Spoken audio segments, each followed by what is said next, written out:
Hi, this is Sarit Switzer, and welcome to the It Is Taught podcast, a podcast devoted to the teachings of Rabbi Shneur Zalman of Liadi as recorded in his most famous work, the Tanya.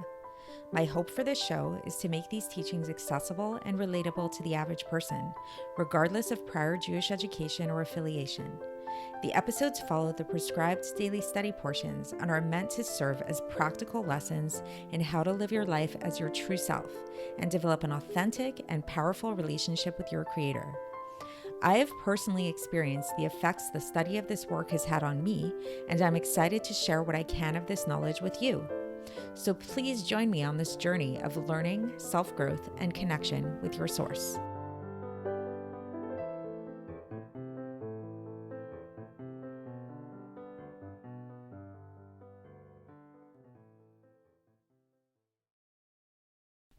Hi, so we've made it to episode 10. It's the 28th of Kislev, the fourth day of Hanukkah. And so happy Hanukkah once again for a leap year. And the topic of today, so we are going to be continuing on with the third chapter of the Tanya. So if you remember from yesterday, we were talking about how the mind gives birth to the emotions within the soul, which the entire makeup of the soul is a mirror to the godly supernal attributes, the 10 supernal attributes. So we left off last time talking about the first two intellectual attributes, Chokhmah and Bina, and we talked about how they are thought of to be the mother and the father because they give birth to the midos. However, we mentioned, if you remember last time, that there's actually a third intellectual attribute as well, which is also considered a parent. So that's a very important one. And that one is called Das. So we're going to talk about that one today. And we're going to start off actually talking a little bit more about the process by which the intellect gives birth to emotions. So we mentioned this last time that, a person, our feelings of love and fear of God, which are thought to be the basis for all of our emotional experience in a godly way. And again, we're talking about things in a godly way in terms of emotions in a godly way, because our focus right now is the godly soul. So we mentioned briefly last time this concept, which is seems pretty commonsensical to understand, that any feelings that we might have are generated by the intellect. And so today we're going to explain this a little bit deeper. So the way that Alter Rebbe starts off this section is he talks about how it is that a person can use their power of intellect to generate these feelings of love and fear for God. And he actually starts with fear, or otherwise known as awe of God, before he comes to fear and before he comes to love. So this is the process of the meditation that the Alter Rebbe breaks down that can lead a person to have these feelings, to direct his feelings towards God. So what he says is that if you use your power of intellect to meditate deeply upon the greatness of all of creation, of the entire world, this will lead you to a sense of awe and humility before God. So I'm actually in the process of reading this book right now, which I'm still in the middle of the book, so I'm hesitant to recommend it just yet, but so far so good. It's called Is Atheism Dead? By Eric McTexas. So the basic premise of the book, Is Atheism Dead? Is his basic premise is that any honest scientist or somebody involved in the scientific field nowadays, with the amount of knowledge that we know, it does not make sense for them to be an atheist, given the amount of scientific knowledge that we know. So, I know today's topic is the Tanya, so I don't want to deviate too much from there, but he just gives so many examples in the book of just really, really, really fascinating things that are just, down to the density of the earth, the size of the earth, the distance of the earth from other planets and from the sun and from the moon, that are just so crazy and so specific. This argument is basically called the fine-tuned argument, how everything in our reality is so specifically fine-tuned that if you really study it in depth, it does not make sense to deny that there is intelligent design behind all of this, meaning God. So this basic premise, one example that he gives, I'll just give one example in the book that I just keep thinking about, but he gives numerous others, and I'm sure you can find a lot of others if you want to. So excuse me, because it's not exactly the Tanya, but I happen to be reading this book and I thought it was relevant, so I'll bring it up here, is the actual, when you look at the size of the sun versus the size of the moon, so the size of the sun and the size of the moon, I don't remember the dimensions offhand, but according to what he writes in this book, is he says that the size of the sun is exactly 400 times the size of the moon. Okay, so that's interesting. And then he says the distance of the sun from the earth is exactly 400 times the distance of the moon from the earth, which, what does that lead to? This leads to an optical illusion, so that when we look up at the sky, we see these two bodies in the heaven, the sun and the moon, as if they're exactly the same size, which is pretty cool in and of itself. But this is actually more than just like an interesting trick, of the, like an optical illusion, but it allows for full eclipses, full solar and lunar eclipses, which serve a lot of different purposes that are really beneficial to our lives. So this is just one example that he gives, that it's like such a, a weird coincidence, so to speak, of, the distance and the size of the sun and the moon. But there were so many other examples of that.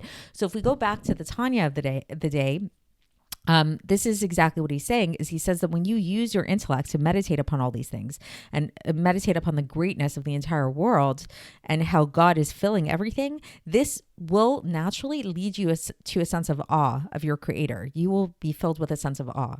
And what will happen after this awe? This awe will be followed by a feeling of fear within your heart. And because once you realize, like, oh my goodness, there is a creator to the universe, that means there's implications to that. And that means that I better be living my life the way that my creator intends it to be. So I will feel fear, because of that. And this fear will lead to a great love. What's the love? The love will express itself as an intense yearning to be one with him, to actually even lose oneself within God, because the whole nature of love, if you think about it, some people might call it codependency, which is another subject I've been reading about lately. But, but truly, true love, like when you really love a person, you want to lose yourself within that person. You don't want there to be a separation between you and them. So this is the type of love that it's talking about here, that that's this intense yearning and love that a person will have after experiencing this awe and followed by fear of God, is this intense desire to expire within God. In Hebrew, this term is called kalos hanefesh, the expiration of the soul. And another way that we can think about it is this intense thirsting for God, this deep thirst that a person has for. And so now the Alter Rebbe says something interesting, and he says that this thirst, where does the attribute of being thirsty for God come from? Thirst comes from the element of fire. So if you remember in previous episodes, we talked about how there's 4 elements in all things. We talked about them mainly in relation to the animal soul. Here we're talking about it in relation to the godly soul. So the godly soul also has these elements to it. So the element of fire within the godly soul, this is where thirst comes from. And it's and physiologically, it's rooted in the heart. So fire is rooted within the heart of the godly soul. And that's why these feelings of awe and fear and love, they're all heart kind of things. They're all emotions that they come from the fire element. And these emotions of fear and love and awe, awe and fear are sort of related. These are the basis for all emotions that we experience that relate to God. And we're going to get into some of those other emotions at a future time. And this is in contrast to when we talk about fire, this is in contrast to water. So when we say that fire is this very fiery, you think of the fire of the heart, it's a heart-based kind of emotional thing. Water, by contrast, is rooted in the brain. So if you remember when we were talking about the intellectual attributes, the first intellectual attribute is chokhmah, which we kind of loosely translated as intuition or conception. That is rooted in the brain, and that comes from the water element within the God. So, so if we think about this, so it's like, okay, if the intellect is water and the emotions are fire, how do we make this connection? How does it happen? We keep saying that there's a birthing process that happens where the intellect gives birth to these emotions. So this is where it's really important to bring in this third attribute that we kept talking about. This third attribute, which we call das, very loosely translated as knowledge.